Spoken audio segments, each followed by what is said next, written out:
Welcome to Food Farm Talk on CFRU 93.3 FM in Guelph, Ontario, Canada, and on podcast wherever you get your podcasts.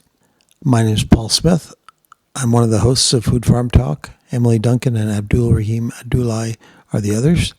Please follow the podcast and our Twitter, Instagram, and Facebook feeds.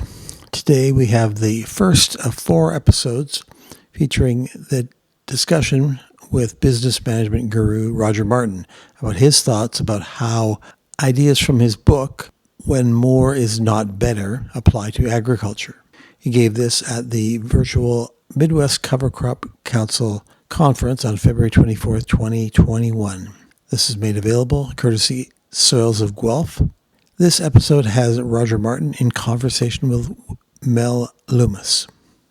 Good evening. My name is John Cranfield. I'm a professor in the Department of Food, Agricultural, and Resource Economics at the University of Guelph, and I'm also the Associate Dean for External Relations in the Ontario Agricultural College here at Guelph. It's my distinct pleasure to host you at tonight's event. We're here through the support of the OAC Class of 1959 Future Thinkers Fund. I want to bring my sincerest thanks to that OAC Class of 59 for establishing this fund and supporting their support that allows us to host an event like tonight's conversation. This conference is fundamentally about caring for soil, the land. As the University of Guelph works towards peace and reconciliation between Indigenous peoples and all who call this land home, we invite you to take a moment to consider the lands that we work and live on, the stories that have been made here, the children who have been raised here, the loved ones who have passed on from here. Land is precious and must be protected so that the future generations can share in the joy and the flourish of this land. So tonight I'm really pleased to introduce the first of our 2 speakers. Our moderator, Mel Luymes, is a freelance sociologist, a farm coach, and a writer. Her family runs a grain farm and custom farming business near Moorfield, Ontario, where they use precision cover crops, no-till, strip-till on their own fields. Co-founder of the Ontario Soil Network, Mel loves to work at the intersection of agriculture, behavioral change, and the environment. Our keynote speaker, Roger Martin, is Professor Emeritus at the Rotman School of Management at the University of Toronto. He served as Dean in the Rotman School from 1989 to 2013 and as Institute Director of the Martin Prosperity Institute from 2013 to 2019. In 2013, he was named the Global Dean of the Year, and in 2017, he was named the world's #1 management thinker. He's published 11 books, including recently Creating Great Choices with Jennifer Rail, Getting Beyond Better with Sally Osborne, and Playing to Win with A.J. Lafley. The latter book won the award for the best book of 2012-2013 by 50 Thinkers. Roger has written 28 Harvard Business Review articles and is a trusted strategic advisor to CEOs on many global companies, and originally hails from Wallenstein, Ontario, not far from here in Guelph. Welcome to you both, and we're looking forward to your conversation. Thank you for having me. Thank you, John. And welcome, Roger. I just want to thank you for joining us this evening, and also thank you for writing this incredible book. And I'm happy that it's gaining the recognition it has, not only for your career, but because this is just a really important topic. And it's different than other management books, not just about our own businesses and our own thinking, but really took a step back in looking at the bigger picture and the economy. And I found it a really hopeful challenge. So thank you for that. To start, you were a country boy, like probably a lot of people on watching tonight. I know Wallenstein very well, and it is a very small town. But you're one of the few people in the world who know Wallenstein. You'd be maybe surprised on this call. But and then from Wallenstein to Elmira District Secondary School to Harvard. How did those small town roots, what did you take from that to the big city and on into your career? I guess I think, Mel, that coming from a small town, and as you probably know, when I was growing up, it was about 50 of us in Wallenstein. It's gigantic now. There's probably 200, maybe even 250 in Wallenstein, but huge. I think I had a sense that you could kind of get your arms around whatever situation or problem you were facing, because Wallenstein wasn't a complicated place, and so you could say, I can kind of understand this. I understand who the people are and what they're doing, and maybe even how the micro tiny economy of Wallenstein works. And so I think it helped me always, as I went to bigger and bigger kind of contexts that were more and more complicated. I think I dove into them with the idea that I could figure them out. I wasn't sort of intimidated by or cowed by it. Now maybe I was a bit delusional in that I could figure things out, but I sometimes thought some of my classmates who grew up in Manhattan when they were a child sort of gave up on the idea I can understand how this whole system works because it's just too complicated, and maybe thought all I can do is understand a little part of it.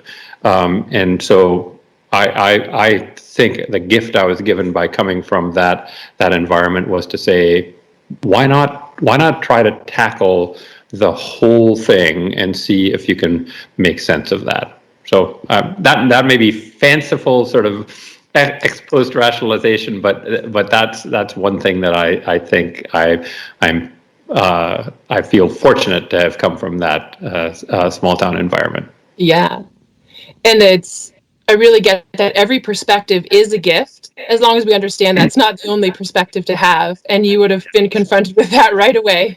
Yes, that's right. No, it was. I will say when I got to Harvard College in Boston, one of the things that I didn't realize I'd miss until I got there was in Wallenstein, when I wanted to be alone. I would go for a walk, and in 800 yards or so, I would be alone. I mean, really alone. And I could walk as far as I could possibly walk in Boston, and I would never be alone. So I missed that. So I had an adjustment for sure. So we're here tonight to talk about your new book, When More Is Not Better: Overcoming America's Obsession with Economic Efficiency. Here, I've got it right here. And it's ultimately quite hopeful and practical book to address some of the problems that a lot of us are starting to feel. What is that problem, and why does it matter, and why now? Well, the problem is, I think after many years, so I focus on America, but I think it has implications elsewhere. I just focus on America as it's farthest down a path that I think is sort of problematic on this. But for many years, pursuing more efficiency in the economy was a good thing. It actually helped raise productivity and help the United States and similarly Canada become a very wealthy, prosperous society. But in the last 40 plus years, 40 to 50 years, the last half century, I think we've been pushing efficiency so hard that it's been having counterproductive impacts on life, on the economy, on businesses, on the environment. And so the book talks about what happens when you start taking something that's a good thing, efficiency, and pushing it to the extreme. And you start to get extreme outcomes. And there are many such extreme outcomes that we don't really like. One is extremes of income inequality. One is extremes of domination of few firms in industries. Another thing is more fragility in economic systems and environmental systems. And all of that is understandable, as it turns out, if you think about the complex adaptive system. The world we live in is a very complex adaptive system, and when you put more and more pressure on it, it starts to act in ways that we are now seeing. It goes from being a balanced system. If we just take the economy for a moment and income, it goes from a balanced system where you have a large middle class and smaller tails of rich people and poor people. And you can have a nicely running economic system where that improves every year, and you tax the richer more to help fund the chances of those in the poorer tail to make a better life for themselves. That starts to break down, because as you put more pressure on the economy from this obsessive pursuit of efficiency, what happens is that distribution changes, if you will. It's almost like taking your hand and squishing down the middle of the bell curve, and what you end up with is something that looks more like a ski slope, with most people clustered at the low end, and then a long tail of extremely wealthy people. And that, I think, is not an outcome that anybody wanted. Nobody designed the system to create that. It's happened, and it's happened, I think, by accident, but it's having dangerous consequences in that and all sorts of other issues. Yeah, and for sure, I mean, we see this in agriculture as well. And so we might actually need you to get that headphone back in your ear if that's what works for you. Thank you. We in your book you talk a lot about a proxy, like trying to measure just one thing, and that being the be all and end all, and that having some unintended consequences. Surely, like, we see that around rural areas, like less and less neighbors every year, and what that means for a community and quality of life. What are some other examples of some unintended consequences of this, this race to efficiency? Yes, you're pointing out, Mel, something that's a very important sort of piece of this negative puzzle, which is it's not just pursuit of efficiency, but it's pursuit of efficiency as measured with certain proxies. Yeah. So I would use wage rates as an example. So companies will say, well, I have to pursue efficiency in my labor costs by making sure I get the lowest possible wage rates that I can get. Now, that may feel efficient, but there's a difference between low wage rates and efficiency, right? That's just a proxy for efficiency. And in fact, right, if you are a retailer who keeps grinding down your wage rates, and you view efficiency as trying to minimize the number of labor hours, so you minimize the number of labor hours in your store, for example, then what happens is, while you may think you're getting more efficient, you say, oh, my labor costs are down. What you find is customers stop showing up because it's a miserable environment in which to shop. You can't find anybody to help you. The people there are turning over very quickly because they don't earn a living wage, and so you say, I'm going to go somewhere else. So you may fool yourself into thinking you've become more efficient, when in a more broad sense you're becoming less effective.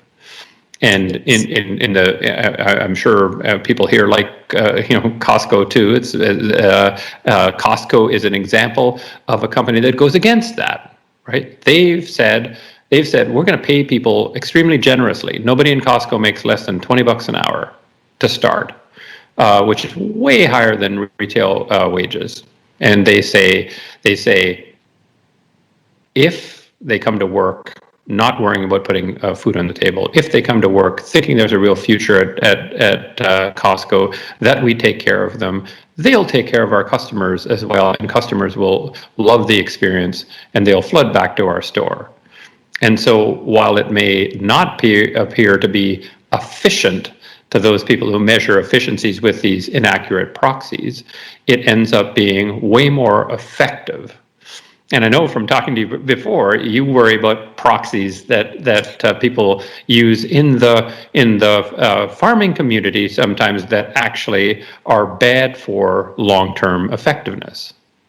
Yeah, like if we're just measuring bushels per acre, and over time, if that's our only proxy, if that's what we're looking for, we're eroding the soil, and over time eroding the ability of the soil to make bushels per acre. So even just changing some of those proxies, even profit per acre, surprise, surprise, would be a different one, or the improvement of the soil. But Yeah, so that's the same as, I mean, the analogy I think is so good there. That's the same as eroding your customers' belief in you as a good destination to shop, right? Yeah. So you might say in year one it works. Oh, hooray, it worked. We got our labor costs down, so we put a few more dollars to the bottom line because the customers hadn't figured it out yet. It takes customers a little while, but then next year you say, gosh, our labor costs are still down, but our top line, our sales are down, and the size of the basket, how much they buy when they're in the store is down. That would be the moral equivalent of saying, wow, why didn't we grow as many bushels this year? And they would, send out an expert and they'd say, well, that your soil is producing as many bushels as it can because you've abused it. So I think there's from what I can tell, there's a real parallel of pushing efficiency and these imperfect proxies for efficiency. And again, I'm not against the idea of proxies. You have to have some way of measuring something. But the minute you start to think the proxy is the thing, right? So labor hours or wage rates equal efficiency, you're in trouble. If you say, well, it's one measure of efficiency, but it's not efficiency in and of itself. That's what you've got to think. So I don't mind people saying I would like to get bushels per acre out. That's sensible. But if you say that is the only way to think about it, will lead you to do things that get that to be higher in the short term and perhaps disastrously lower in the long term. Right, like it totally undermines the way of measuring success, totally undermines the outcome of success. But one of the biggest issues we have in agriculture is that we don't have quarterly reports on how we're doing. Like the soil is eroded over a generation, and it's almost invisible too. It's not like a report you can share with your with your shareholders. It's tricky. I mean, a great scholar who wrote a great book a long time ago, Peter Senge, wrote a book called The Fifth Discipline, and said, systems become more complex and difficult to understand when there is greater distance between cause and effect. And that distance can be geographic distance, but it can be time. And what you're describing is a long gap between cause, things you're doing to the soil today, and effect, the impact on the soil. And I think in situations like that, it's just important to be I think careful and conservative, right? It's not unlike brushing your teeth. When you're a kid and your mom or your dad is on you about brushing your teeth, I mean, I think you could say, well, kind of why? It doesn't really matter. My teeth are going to look the same tomorrow as they look today. But what they instill in you is this notion that there's a gap between the time you stop brushing your teeth and when you get cavities and your teeth fall out, but it's coming. And so to have a sense of it's a system, and I think of brushing teeth as buying insurance, right? Yeah. Do you actually think your house is going to burn down, right? No, but you do have to ask the question, how disastrous would it be if my house burns down?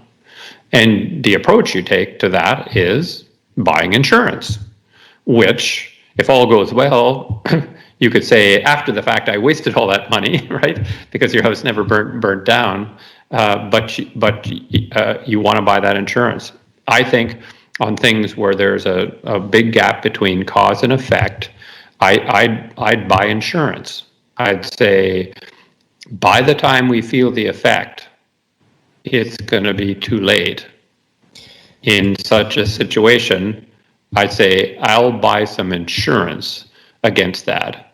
And I think the insurance that's wise to buy in that sense. So the insurance that Costco is buying is, I want customers to love us 10 years from now, and to have a Costco habit where they say, whenever I want to buy something, I'm going to go to Costco, and so my insurance is having excess staff and staff who are paid more than what we could pay them. I think what you're saying is exactly the same. You'd want a farmer to buy insurance, even though they might not see the soil decline next year. It may go off the edge and into precipitous decline, whatever, 5 years or 7 years from now. So buy a little insurance. The insurance is spend a little resources now on protecting the soil for that later date. It's at least that's the way I think about it. That's a great way to think about it. Obviously, when we think about insurance, we first think about crop insurance, but this is different. Crop insurance is actually maintaining this this drive for bushels per acre, because it's a production insurance. Is that okay? Right? I didn't know that was a term of art. Well, we don't have soil insurance. Yeah. Soil insurance, but this would be another issue. Is okay. Some farmers are putting that money towards their soil, is putting that investment of time and resources towards it, but others aren't. So in a sense, some are investing in insurance and others aren't, but you're all in the same system together. Yeah, that's of course a tricky situation. If we get back to houses burning down, of course, because one house burning down can cause other houses to burn down. That's one of the reasons why we have regulations, and that's why in Toronto, after there was a fire that burnt all the wooden houses down, they said you have to make them out of brick. And so mandatory insurance. Yes. Yeah. And so I do think there is a role. I mean, I'm not, and I don't think many country people are in for a giant invasive role of government. But I think there are times when there are these externalities, these system dynamics impacts that saying this is how we've got to take care of our land. Because when we didn't, way back when we had the Dust Bowl, right? I know that's ancient history now, but it had a devastating impact on vast swaths of the West, and that kind of thing is the kind of thing you got to be careful about. Yeah, thanks. It's always great to just get a new perspective. I know we think a lot about these issues, but really appreciate your perspectives. And I don't want to dwell too much on the problems as well, because your book is ultimately very hopeful. Approximately 57% of the book was set to the solutions, and that they are practical and they're happening right now. So what is it that you're seeing that makes you hopeful? Well, as you know, because you've read the book, what I said is I have 18 recommendations in the book, and all of them are things that are being done, have been done, or are being done elsewhere that have succeeded. So I'm hopeful because there are solutions, I think, to all the problems that I identify in the book. Not all the problems in the world, I identify a subset in the book, but that are already in practice, and we just need to do more of them. One of the things I talk about is government kind of legislation, and what I argue is, in this sort of complex adaptive system where it's really hard to figure out when you pull a given lever what actually will happen. I mean, economists and policymakers are way more confident than they should be. They're like sure that if we do this, this will happen, and it rarely does. Given that, we should put a requirement for review and revision into every legislative move we make. Every new bill should have in 5 years, we're going to review this and revise it. Now, some people who I say that to say, well, that would be crazy. You can't do that.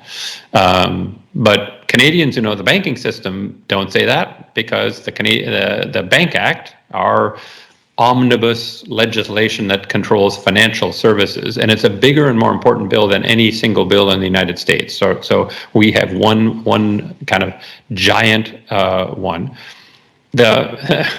The wise people who put that in place in 1871, right, 4 years after we became a country, put in a mandatory review and revision. Every 10 years, you have to review seriously and revise the Bank Act to keep up with what's been happening in the industry.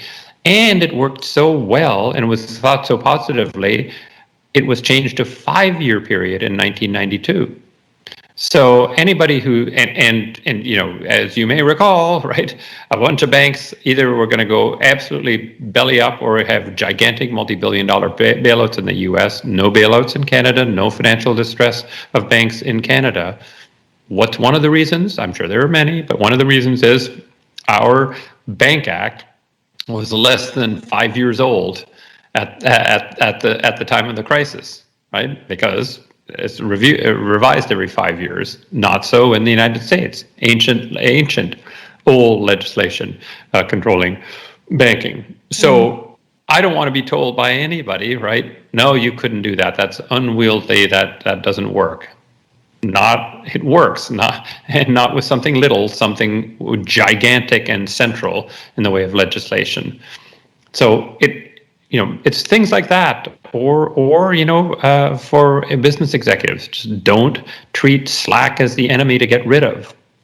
And Costco provides a perfect example. Probably now the most successful right now, today's retailer in America, has said we will put slack into the system. They have the same algorithms as everybody else that says, given the likely traffic flow, here's how many labor hours you need on the store floor, here's how many cashiers you need. Costco literally just takes those numbers and throws in a slush factor. Let's add 10% or let's add 15%. And like, what? What are you doing? You're wasting money. No. We just want to make sure if Mel comes in and Mel's looking for something, Mel's going to find it. I'm going to get it. And she's going to put it in her cart and she's going to pay for it. And then we're going to be better off. And she's going to be better off because she doesn't have to go to some other store after that because she couldn't find it at her Costco. So everything that needs to be done is being done somewhere already and successfully. We just need to see these things spread to be more ubiquitous, I think, to reverse the problems we've had. And again, you're the expert. I'm not the expert on farming, but there's lots of farmers who are doing kind of what you would advocate in their fields. I think you would argue it's just not enough. And so if we had more, then we'd have solved the problem. So a lot of these things just need more players to adopt what is already succeeding. It's not, they don't have to take some big chance on something that's never been tried before. They just have to dive in and join the band of people who are succeeding. Thanks for listening to Food Farm Talk on 93.3 FM CFRU in Guelph or on podcast. Please check our podcast show notes and social media for links to Roger Martin's work, the Midwest Cover Crop Council, and Soils at Guelph at the University of Guelph. A special thanks to Cam Ogilvie of Soils at Guelph for making these audio files available from this lecture. Please tune in again for another topical episode.